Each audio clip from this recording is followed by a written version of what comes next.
Breaking news. Middle East तनाव, Iran की Hormuz शर्त, 45 दिन के युद्ध विराम की कवायद और अमेरिका के नेवी सील्स का बयान, खतरनाक रेस्क्यू मिशन। हेलो फ्रेंड्स, मैं हूं Ishwar Pal Singh, IPS Yadav. Welcome to India Aajkal TV. पेश एक नया वीडियो।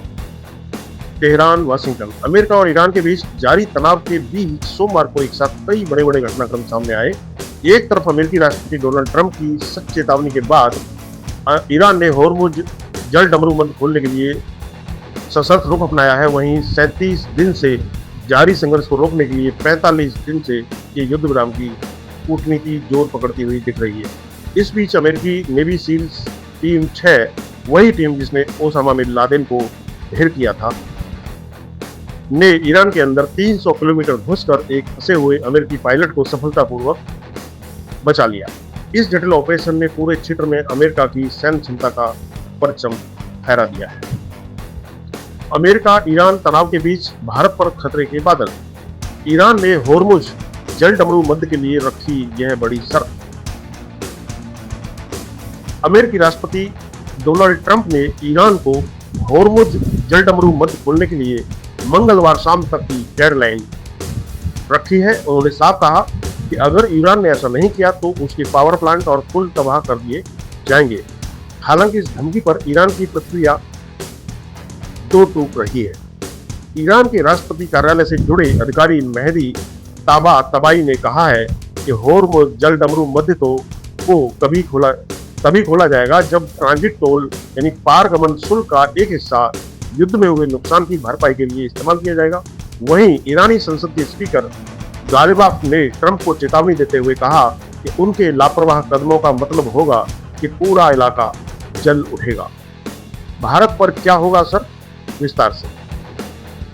होर्मुज जल डमरूबंद के बंद होने का असर सीधे तौर पर भारत पर भी पड़ रहा है। भारत अपनी ऊर्जा जरूरतों के लिए इसी मार्ग पर निर्भर है। हालांकि फिलहाल तेल का कोई संकट नहीं दिख रहा है, लेकिन एलपीजी रसोई गैस की आपूर्ति बड़ी चुनौती बनी हुई है। सरकार लगातार एलपीजी ग्राहकों को पीएनजी पर शिफ्ट करने पर फोकस कर रही है। बीते एक महीने में करीब 8 लाख ग्राहक पीएनजी पर शिफ्ट हुए हैं। सिर्फ गैस ही नहीं, मिडिल ईस्ट से आने वाली यूरिया और डीएपी यानी उर्वरक की सप्लाई भी बुरी तरह से प्रभावित हुई है। अगर होर्मुज जल्दी नहीं खुलता तो भारत में उर्वरक का भी गंभीर संकट पैदा हो सकता है, जिससे रबी फसलों पर खतरा मंडरा सकता है। केंद्र सरकार अब वैकल्पिक समुद्री मार्गों और रूस से आपूर्ति बढ़ाने पर काम कर रही है।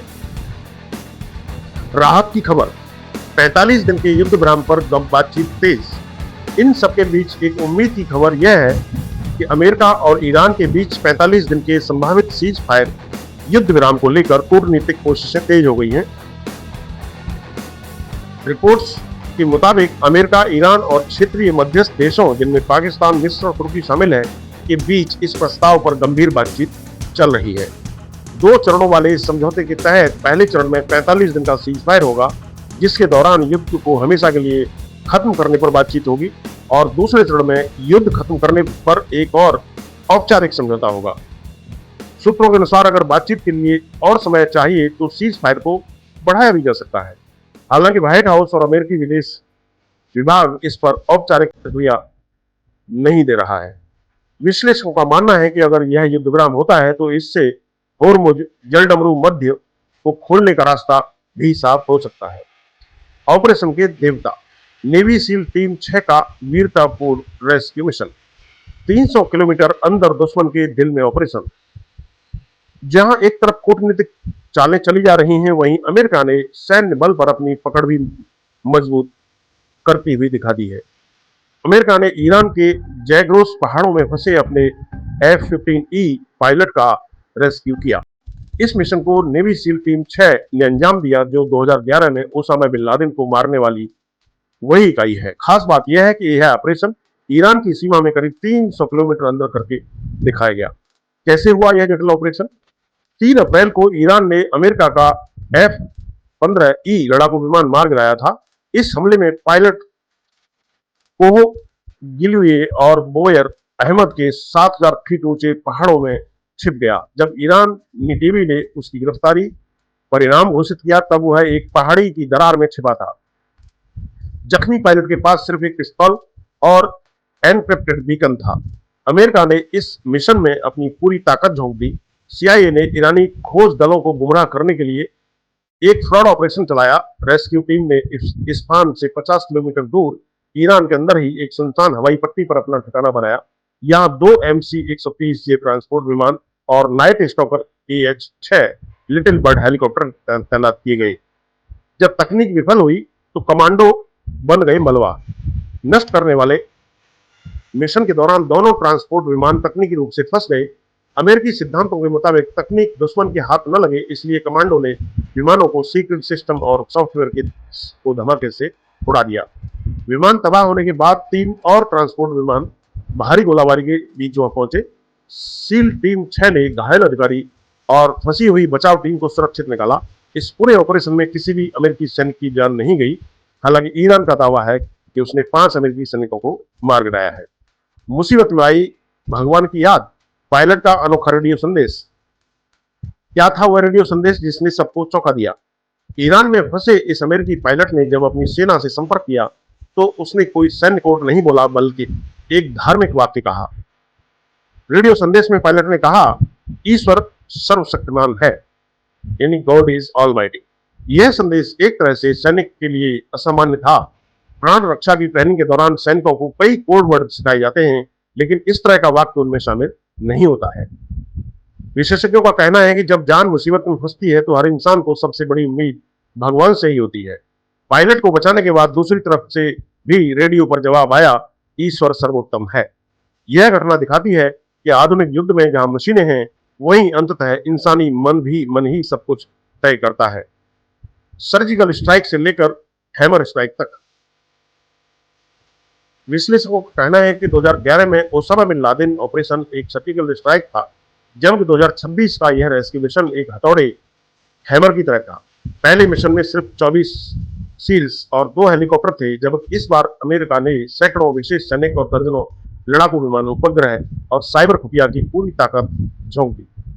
इस मिशन से ईरान को यह संदेश भी गया है कि अमेरिका अपने सैनिकों को बचाने के लिए दुश्मन के इलाके में किसी भी हद तक जा सकता है। एक पायलट को बचाने के चक्कर में अमेरिका को जान माल का हुआ भारी नुकसान। एजेंसियां। ईरान में मार गिराए गए अमेरिकी F-15E फाइटर जेट के पायलटों को बचाने के लिए रेस्क्यू ऑपरेशन के चक्कर में अमेरिका को जान माल का भारी नुकसान हुआ है। यह मिशन अमेरिकी सैन्य इतिहास के सबसे खतरनाक और जटिल अभियानों में से एक बताया जा रहा है। रिपोर्टों के मुताबिक पायलटों को बचाने के इस रेस्क्यू ऑपरेशन CSAR के दौरान अमेरिका के कई विमान और हेलीकॉप्टर तबाह हो गए। दावा है कि कम से कम 2 ब्लैक हॉक हेलीकॉप्टर और 2-3 C-130 हरकुलस ट्रांसपोर्ट विमान या तो मार गिराए गए या फिर तकनीकी खराबी के बाद उनको नष्ट करना पड़ा। पायलटों को बचाने के लिए 100 से ज्यादा अमेरिकी कमांडो, दर्जनों फाइटर जेट प्लेन और हेलीकॉप्टर मैदान में उतारे गए। इस दौरान ईरानी सेना और अमेरिकी बलों के बीच भी भीषण गोलीबारी हुई। F-15E जेट के दोनों पायलटों को सुरक्षित तो निकाल लिया गया है, हालांकि वे घायल बताए जा रहे हैं। अमेरिकी राष्ट्रपति डोनाल्ड ट्रंप ने इस मिशन को सफल बताया, लेकिन रिपोर्टों के अनुसार इस रेस्क्यू की कीमत अमेरिका को करोड़ों डॉलर के अत्याधुनिक विमानों को गंवाकर चुकानी पड़ी। कुल मिलाकर क्या है तस्वीर? अभी स्थिति यह है कि एक तरफ युद्ध जारी है और तनाव चरम पर है, वहीं दूसरी तरफ युद्ध विराम की कूटनीति भी तेज चल रही है। हॉर्मुज जल डमरू मध्य बंद होने से भारत जैसे देशों की चिंता बढ़ी है, लेकिन अमेरिका के इस सफल रेस्क्यू मिशन ने उसकी सैन्य क्षमता का लोहा मनवा दिया है।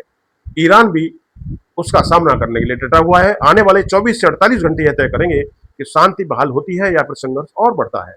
दोस्तों, like, comment, share and subscribe to India Aajkal TV. धन्यवाद।